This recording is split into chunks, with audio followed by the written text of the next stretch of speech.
Hi everyone, welcome back to another video from Tech Basics. In this video, I'm gonna show you how to download Bolt Driver application on your mobile device.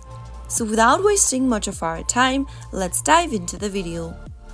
Open your App Store if you're using an iPhone, or if you're using an Android device, make sure to open up your Google Play Store. Soon after you do that, go to the search box at the top and type in Bolt Driver. You will now come across the search result where you'll need to find this application. Make sure you find the correct application and then tap on the Get button to start downloading the app. On your Android device, simply press on the Install button and your download should begin.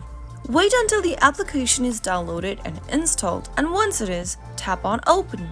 And there you have successfully downloaded the Bolt Driver application on your preferred device. With the Bolt Driving application, you can become a Bolt driver and earn money on your own schedule, manage your rides, earnings, and receive updates all through the Bolt Driving application.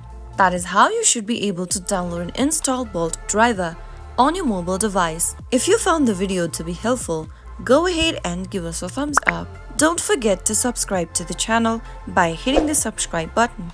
Press on the notification bell so that you'll never miss another upcoming upload from us. I will be back again in the next episode. Thank you for watching.